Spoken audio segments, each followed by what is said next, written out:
राधा राधा राधा राधा राधा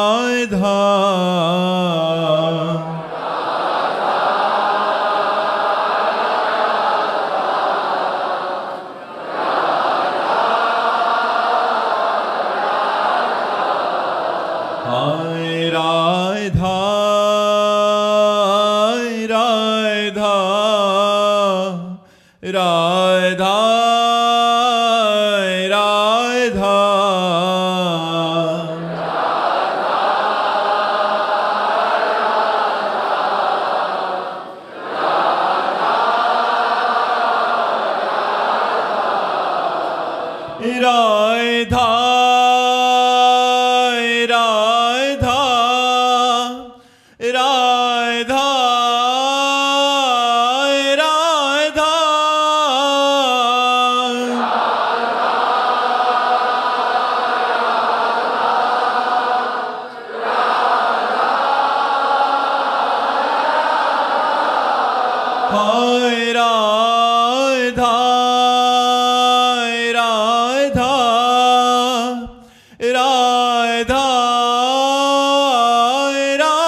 राधा राधा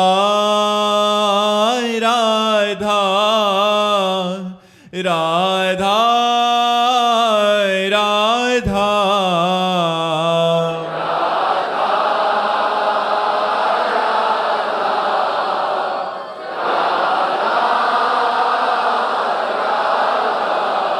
हाय राधा राधा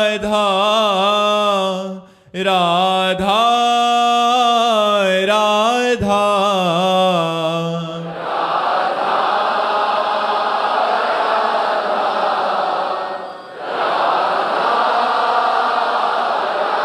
राधा वल्लभ लाल की, समस्त संत हरि भक्तन की, श्री वृंदावन धाम की, सतगुरुदेव भगवान की। सुधा शर्मा जी बुलंदशहर से। राधे राधे महाराज जी। महाराज जी, यदि शरीर के पति भक्ति मार्ग पर ना हो तो उन्हें भक्ति मार्ग पर लाने के लिए मैं क्या करूं? भगवान से प्रार्थना करो, क्योंकि अगर आप प्रगट में भक्ति का उपदेश करोगे तो आपका विरोध भी हो सकता है और आपकी भक्ति में विघ्न भी हो सकता है। लेकिन भगवान से प्रार्थना करोगे तो कोई घटना घटेगी और भक्ति की वृद्धि हो जाएगी तुम्हारे पतिदेव में। एक प्रसंग आता है भक्तमाल में, अंगद जी नाम के महाभागवत हुए। पहले वो बिल्कुल भक्ति विहीन थे, उनका भतीजा राजा था और वो पूरे राजभोग में मतवाले रहते थे।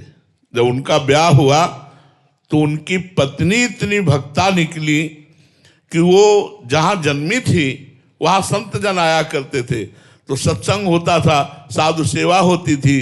तो उन्होंने बचपन में एक गुरु मंत्र ले लिया था, खूब गुरु भजन करती थी। लेकिन जब ब्याह होके आया तो ये पति एकदम भगवान से विमुख, किसी संत पर कोई श्रद्धा नहीं, कोई ठाकुर जी पर श्रद्धा नहीं, बस वही खाना पीना राजसी राजभोग में मस्त रहना। अब उनको तो बड़ी विचलता हुई, न संत चरणामृत मिले, न संत जूठन मिले, न संत दर्शन मिले, न कोई भक्ति के लक्षण। इतनी सुंदर थी कि अंगद जी आसक्त हो गए पत्नी में। ये खास बात बन गई।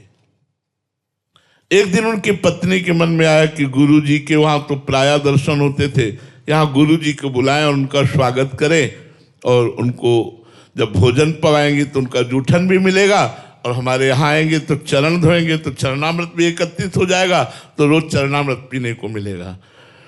उन्होंने, अब रानी थी तो सेवकों को भेजा गुरु जी के पास प्रार्थना पत्र की, आप कृपा करके पधारो। मैं तो नहीं आ सकती क्योंकि हमारे पति भक्ति भाव के विरुद्ध हैं, तो आप कृपा करके घर एक बार पधारो तो आपका चरणामृत, आपकी जूठन, आपका दर्शन, आपका वचनामृत मुझे प्राप्त हो।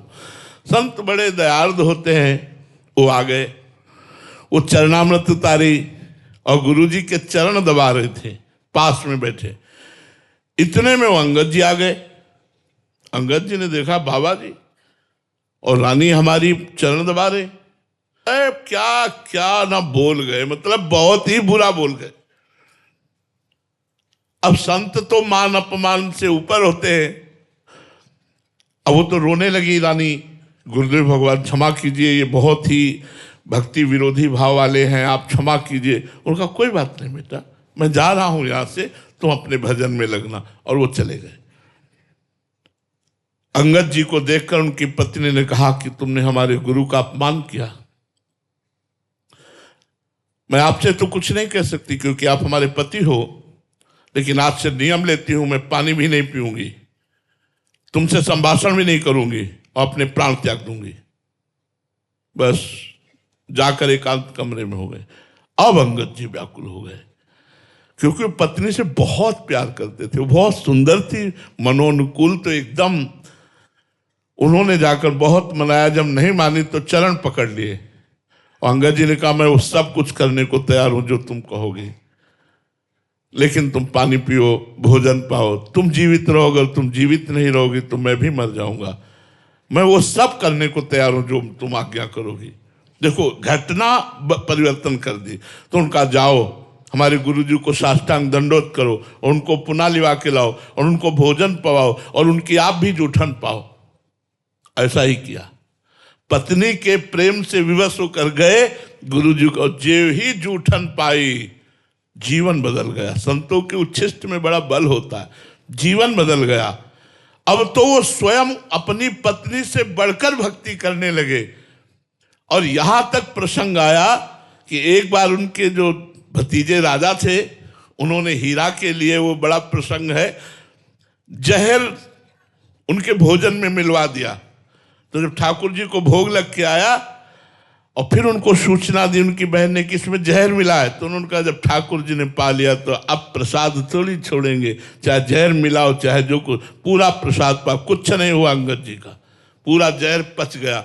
ऐसे माँ भागवत हुए कि भक्तमाल में उनका चरित्र लिखा गया है। तो यदि हम अपनी भक्ति को पुष्ट रखें और भगवान से प्रार्थना करें तो कोई घटना घटेगी, हमारे पति भी भक्ति युक्त हो जाएंगे।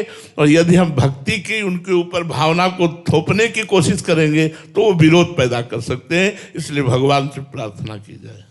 नेहा यादव जी गुरुग्राम से। राधा वल्लभ श्री हरिवंश महाराज जी, महाराज जी क्या आत्मबोध केवल नाम जप करने से होता है या ये प्रभु की कृपा पर निर्भर है? प्रभु की कृपा से ही तो नाम जप होता है। जिन्हें राम राम कहना भी सीधे नहीं आया था, उन्होंने इतना बड़ा इतिहास रख दिया। भगवान श्री राम के पावन जन्म कर्म गुण जो अद्भुत दिव्य हैं, उनका गान किया संस्कृत से, जो राम राम नहीं कह पाते थे। नाम में अपार सामर्थ्य है। भगवान की कृपा से ही भगवान का नाम जपा जाता है। और जब भगवान का नाम जपा जाता है तो सुबुद्धि जागृत होती है, जिसे विवेक कहते हैं, जिसे ज्ञान कहते हैं। और उसी ज्ञान से अनुभव होता है कि मैं स्थूल शरीर, सूक्ष्म शरीर, कारण शरीर नहीं हूँ और अपने स्वरूप में आत्मबोध होता है। दूसरी पद्धति है, भगवान का नाम जप करते हैं, भगवान की आराधना करते हैं, भगवान के चरणों से प्रेम करते हैं, तो भगवान स्वयं ज्ञान करा देते हैं।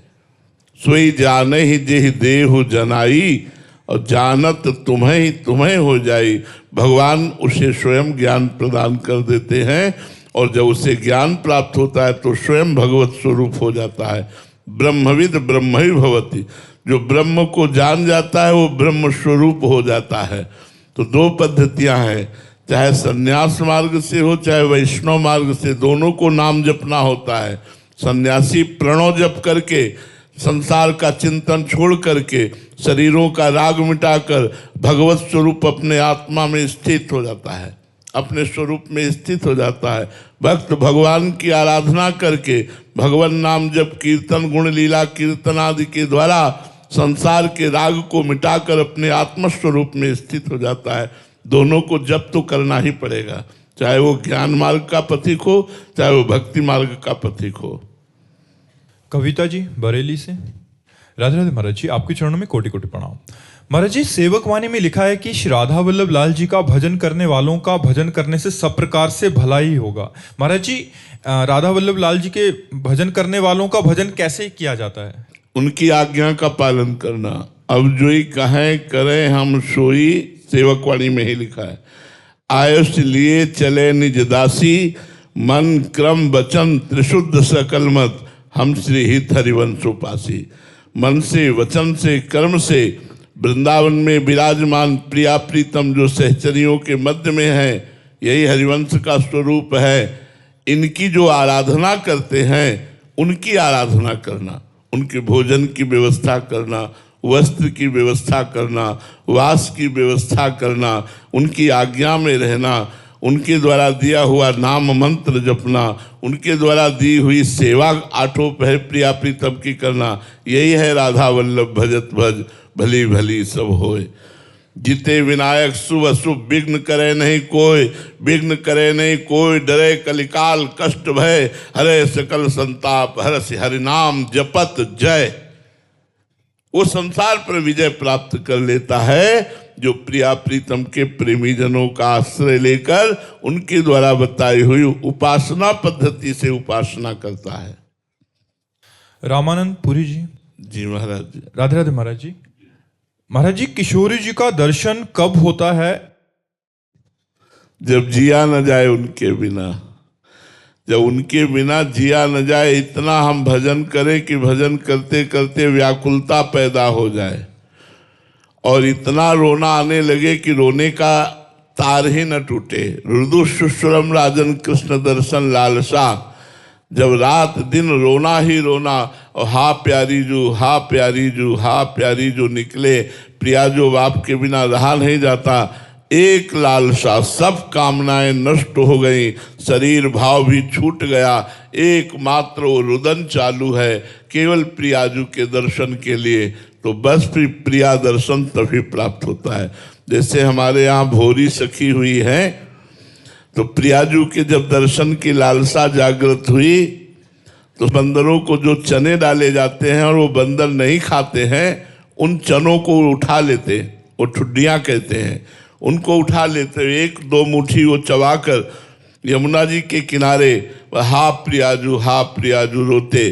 तो प्रियाजू ने राधा वल्लभ गोस्वामी जी को स्वप्न में आदेश किया कि हमारे भोलानाथ जी भोरी सखी यमुना किनारे विरह में व्याकुल रहते, उनको भोजन की विशुद्धि नहीं रहती, मुझे भोजन पहुंचाओ। वो ले गए और उन्होंने कहा, प्रियाजू ने कहा है कि आप पाएं। तो उनको और रुदन आया कि आप जानते ही कि मैं आपके लिए रो रहा हूँ, फिर प्रसाद देकर आप हमें फुसलाना चाहती। थोड़ा प्रसाद लिया और यमुना जी को प्रदान कर दिया, फिर रोने लगे, हा प्रियाजू, हा प्रियाजू। इतना रोते कि ब्रजवासी जन कहते कि प्रियाजू मिल जाए इन बाबा जी को। तो वो जो रुदन है, वो जो व्याकुलता है, वो जो लालसा है, वो ऐसी बढ़ जाए कि नहीं खान पान ते भावे है, नहीं कोमल वसन सुहावे है, सब विषय लगे ते खारा है, हरि आशिक का मग न्यारा है। रात दिन की शुद्ध न रहे, प्रत्येक क्षण प्रियाजू का स्मरण रहे, दर्शन की लालसा के आगे कोई सुख न लगे, बस फिर दर्शन का संयोग बन जाएगा। प्रियाजू कृपा करेंगी और आपके नेत्र गोचर हो जाएंगी। जो त्रिगुण माया का पर्दा लगाकर खेल रहे, वो त्रिगुण माया का पर्दा हटा और सामने दिखाई लाडली लाल देंगे।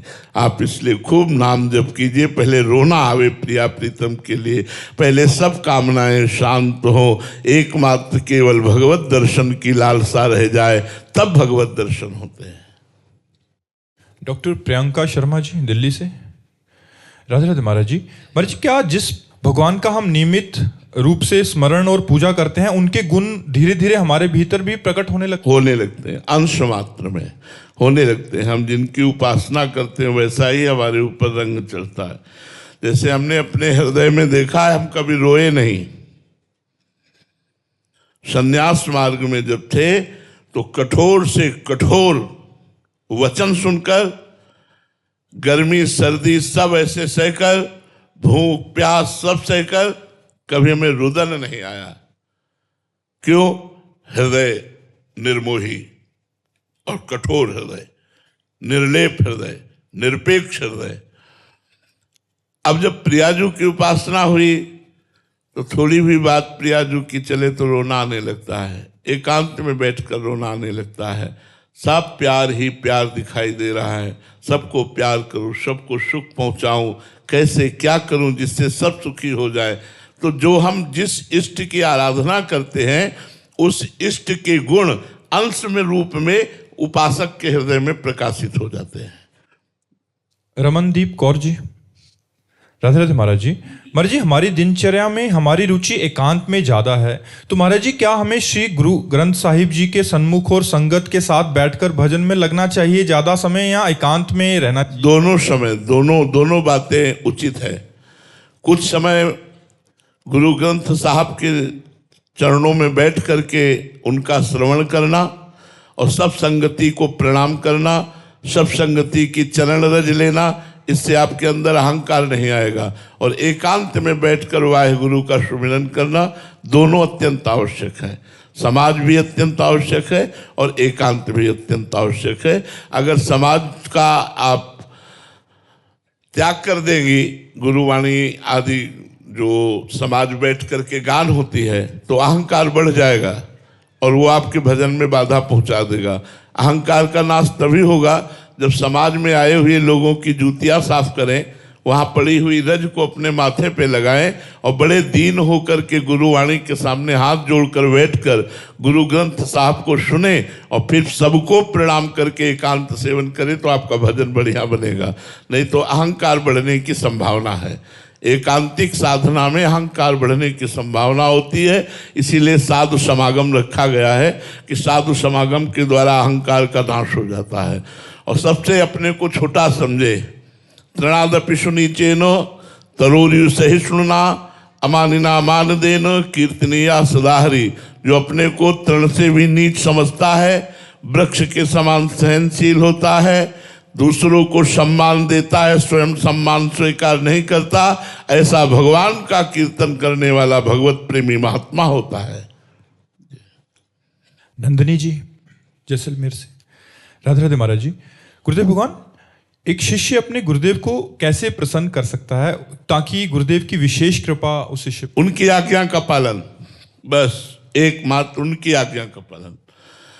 बस गुरु आज्ञा समन सुसाहिब सेवा, गुरु आज्ञा पर रहे, उनके द्वारा बताए हुए नाम और मंत्र को उन्हीं का स्वरूप समझकर खूब जपे और उनकी आज्ञा से जो ठाकुर सेवा, जो वाणी पाठ जैसी दिनचर्या, उस दिनचर्या में रहे तो गुरु कृपा वर्ण कर लेगी। आपको बताने की जरूरत नहीं है, आप खुद अनुभव करेंगे कि गुरु कृपा आपके ऊपर बरस रही है। बस आज्ञा का पालन, आज्ञा सब न सुसाहिब सेवा। आज्ञा का यदि पालन नहीं है तो फिर ठीक नहीं है, आज्ञा का पालन करें। सुरभि जी, राधे राधे महाराज जी।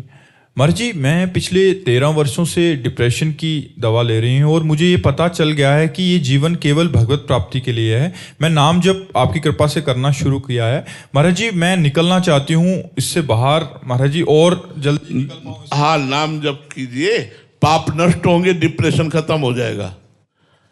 पाप का फल होता है निगेटिव चिंतन, निगेटिव चिंतन का परिणाम होता है ओवर थिंकिंग करते हुए डिप्रेशन में पहुंच जाना। पाप का फल होता है निगेटिव, पक्का समझ लीजिए। आज पाप बढ़ रहा है इसलिए ज्यादातर लोग डिप्रेशन में जा रहे हैं। धर्म से चलो तो पॉजिटिव चिंतन होगा, विपत्ति में भी पॉजिटिव चिंतन करके आप मुस्कुरा के निकल सकते हैं। यदि धर्म से अध्यात्म से चलोगे और धर्म रहित अध्यात्म रहित रहोगे तो सब सुख होने पर भी निगेटिव चिंतन ओवर थिंकिंग में पहुंचा कर आपको पहुंचा देगा, डिप्रेशन में पहुंचा देगा। हम कह रहे हैं नाम जप करो, भगवान की लीला कथा सुनो और थोड़े दिन चलो ऐसे, पर दवा का सहारा लेते रहो और जहां पाप नष्ट हुए तो आप देखोगे आपको जरूरत नहीं पड़ेगी। समय से नींद आ जाएगी, समय से भूख लगेगा, हमारा चिंतन अच्छा रहेगा। चिंतन ही सारा सुख है। अगर चिंतन गलत है तो वो हमें दुख देगा, चिंतन सही है तो हमें सुख देगा। चिंतन सुधारो और कोई डिप्रेशन नहीं होता। चिंतन निगेटिव बढ़ जाना ही डिप्रेशन है, वो निगेटिव इसलिए क्योंकि भगवत चिंतन नहीं हो रहा है, भगवान का नाम जप नहीं हो रहा, भगवत आराधना नहीं हो रही। नहीं तो बड़े से बड़े दुख को पॉजिटिव चिंतन से निपटाया जा सकता है। अगर पॉजिटिव चिंतन हो तो बड़े से बड़े दुख में हंस के निकला जा सकता है। निगेटिव चिंतन है तो उसी में फंस जाओ, सारे सुख सुविधाएं, लेकिन नकारात्मक सोच भय पैदा कर दे, कहीं ऐसा ना हो जाए, कहीं ऐसा ना हो जाए, कहीं ऐसा हो गया तो अब वो सोच सोच कर परेशान होकर डिप्रेशन में पहुंच जाता है। इसलिए खूब नाम जप करो, भगवान की लीला कथा सुनो, नाम कीर्तन करो। सार्थक जी अनूप शहर से। राधे राधे महाराज जी। महाराज जी, साधक उस परिस्थिति में खुद को कैसे संभाले जब उसे ना तो भगवत प्राप्ति का अभी यथार्थ अनुभव हुआ है और भोगों का आकर्षण भी बढ़ रहा है, तो खुद को संत समागम, संत संग करे। अगर संत संग करेगा तो बच जाएगा, नहीं तो भोगाकर्षण परमार्थ में नहीं बढ़ने देगा, उसे गिरा देगा। अगर संत संग करेगा तो रोज नया उत्साह मिलेगा उसको। नाम जप और सत्संग। मन तो चंचल सबनते याको कौन उपाय, बोले साधन को हरि भजन है कै सत्संग सहाय। मन बड़ा चंचल है, भोगों की तरफ जा रहा है, क्या उपाय है इसे हम परमार्थ में लगावें? तो बोले प्रधान उपाय है हरि भजन, नाम जप करो। द्वितीय सहायक उपाय है सत्संग। अगर संतों का संग होता गया तो एक नया उत्साह भजन में बढ़ेगा, भोगों के त्याग के लिए प्रेरणा मिलेगी, भोगों के त्यागने का उत्साह मिलेगा, भजन करने की प्रवृत्ति बढ़ेगी, तहाँ आप परमार्थ पे आरूढ़ हो जाएंगे। सत्संग जरूरी है। आजकल तो बहुत सुविधा है, मोबाइल में सत्संग सुन लीजिए, आप चलते फिरते उठते बैठते कहीं भी आप सत्संग सुन लीजिए, किसी भी संत का सुन लीजिए। अब तो बहुत से महापुरुषों के वचन डाले जाते हैं, जिनमें आपकी रुचि हो, श्रद्धा हो, उन संतों के प्रवचन सुनते रहिए, निश्चित आपका मन उत्साहित होकर भजन में लग जाएगा। मयंक जी फिरोजपुर से। राधे राधे महाराज जी। महाराज जी, आपके श्रीमुख से सुना है कि गृहस्थ में रहते हुए भी निरंतर नाम जप और धर्म पूर्वक जीवन जीकर भगवत प्राप्ति हो सकती है। महाराज जी, मैंने आपके जीवन के बारे में भी सुना है कि आपका जीवन अत्यंत कठिन रहा है, भिक्षा से जीवन यापन और कठोर तपस्या रही है, जबकि आप चाहते तो गृहस्थ में रहकर भी भजन कर सकते। तो मेरा जिज्ञासा है कि जब गृहस्थ में रहकर ही भजन संभव है तो अनेक संतजन संन्यास मार्ग क्यों अपनाते हैं और इतना कष्टपूर्ण जीवन क्यों जीते हैं? हाँ, क्योंकि गृहस्थ में रहकर आप स्वयं भगवत प्राप्ति कर सकते हैं, लेकिन दूसरों को कराने की सामर्थ्य आप में नहीं है। और विरक्त में रह करके लोक को भगवत प्राप्ति कराने की सामर्थ्य है। एक दो व्यक्ति की नहीं, मम भक्ति युक्तो भुवनम पुनातु। लोक को, पूरे भारत को भगवत प्राप्ति कराने की सामर्थ्य होती है। उनकी शरण में आ जाए, उनकी आज्ञा का पालन करे तो निश्चित भगवत प्राप्ति हो जाएगी। तो इतना कसा जाता है जो संत को, वो इसलिए लोक कल्याण के लिए, लोक मंगल के लिए कसा जाता है कि मेरा भक्त बन करके हजारों को भक्ति प्रदान करेगा, हजारों को भगवत प्राप्ति कराएगा, इसलिए कसा जाता है। नहीं, भगवत प्राप्ति तो बहुत सहज है। जो एक भगवत प्राप्ति बहुत कठिन है ऐसा रख दिया गया है, ऐसा नहीं है। भगवत प्राप्ति बहुत सहज है। आप अपने घर में जो काम करते हैं, किसानी, व्यापार, नौकरी, उस कर्म को अच्छा कीजिए, बेईमानी मत कीजिए, घूसखोरी मत कीजिए, अधर्म मत कीजिए, कोई भी कपट मत कीजिए, ईमानदारी से अपने कर्तव्य का पालन कीजिए और राधा राधा नाम जप कीजिए। और जो भोजन है वो भगवान को अर्पित करके पाइए। कभी संत महात्माओं का सौभाग्य बन जाए पवाने का, उनको पवा दीजिए, हो गई भगवत प्राप्ति। आप निश्चित, जब आपका शरीर छूटेगा आपको भगवत प्राप्ति हो जाएगी। लेकिन संत जन इतना कठोर तप करके भगवान का भजन करके ऐसे बन जाते हैं कि दर्शन मात्र से पवित्र कर देते हैं। संत दरस जिम पातक तरई, चलते फिरते तीर्थराज प्रयाग हैं। मुद मंगलमय संत समाजू, जो जग जंगम तीर्थ राजू, जहां से निकल जाए वहां के वातावरण को पवित्र कर दे, अपनी वाणी से लोक को पावन कर दे। इसलिए भगवान अपने संतों को कसते हैं। इसलिए विरक्त भाव से जो भजन करते हैं वो मम भक्ति युक्तो भुवनम पुनात सातरति सा लोकांतारयति, वो स्वयं तर जाते हैं और लोक को पावन कर देते हैं। इसलिए गृहस्थ ऐसा नहीं कर सकता। वो तो अपना ही कल्याण कर ले, यही भगवत प्राप्ति कर ले तो बहुत बड़ी बात है। लड़का बच्चा पत्नी के मोह में फंसा हुआ कितना समय भगवान को दे पाता है, आप लोग देख लीजिए। हम लोग बचपन से लेकर के जागरण से लेकर के सुषुप्ति तक, जन्म से लेकर मृत्यु तक पूरा प्रयास रखते हैं कि एक क्षण के लिए भी भगवान का विस्मरण न हो, और उसका फल ये होगा कि लाखों लोग भगवत प्राप्त हो जाएंगे, लाखों लोगों के हृदय का परिवर्तन हो जाएगा, लाखों लोगों का मंगल हो जाएगा। इसलिए भगवान संत को कसते हैं, और ये संत मार्ग जगत पावन के लिए है। महाराज जी, संत जीवन और गृहस्थ जीवन के बारे में चर्चा हो रही है, तो महाराज जी इसमें क्या कठिनाइयां हैं और क्या सुविधा है, और उसमें क्या कठिनाई यार जिंदगी पूरी। अब हम कैसे तुमको बताएं। जब 5 किलो अन्न पाने की जरूरत थी तो 5 कवल अन्न नहीं मिला, 5-5 दिन, 7-7 दिन भूख से व्याकुल होकर बालू खाई। संसार की तरफ आकर्षण था तो संसार नहीं, गंगा का किनारा, वही झाड़, वही बालू, वही गंगा जी। क्या हृदय में माँ का प्यार हमें नहीं चाहिए? क्या हमें पिता का प्यार नहीं चाहिए? क्या हमें संसार का सुख नहीं चाहिए? कुछ नहीं, सब में आग लगा करके पूरा जीवन ऐसे, तब वो जगत पावन करने वाला जीवन बनता है। और गृहस्थी में जब तुम्हें भूख लगी भोजन पा लिया, जब तुम्हें काम सताया पत्नी है, जब तुम्हें मोह सताया पुत्र है, जो तुम्हें मनोरंजन चाहिए रुपया है, सब, तो बहुत जमीन आसमान का अंतर है, बहुत जमीन आसमान का अंतर है। कोई खिलवाड़ नहीं, बाबागिरी। जो संत मार्ग वो खिलवाड़ नहीं, हाँ बैलेंस बना के चले वो बात अलग की बात है, लेकिन अगर असलियत में संत मार्ग में चले तो खाड़ की धार पर चलने की बात कही। भूख से व्याकुल होकर बालू खाइए, बालू, तब एक संत का मर जाओगे, तुम्हारी आंतें कट जाएंगी अगर ऐसे रहोगे।